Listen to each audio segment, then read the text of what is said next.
sa bundok po, kumisan po, ang lupa namin po doon, pinaalis kami doon sa aming karapatan. Inalis kami, nadamolis kami, nagpunta na kami sa tabing ilog, doon na kami po nang nilipat.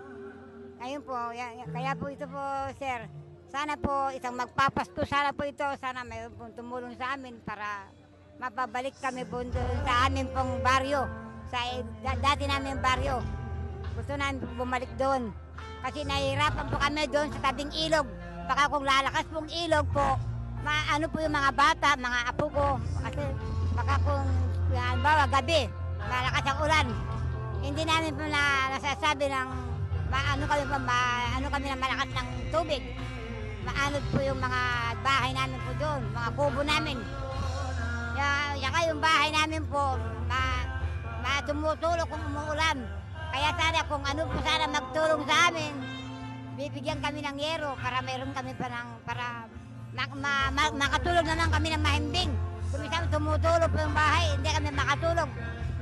Nakaupo na lang kami matutulog. Kaya po, ano man sana po magtutulong, sana tulungan po kami doon sa amin po.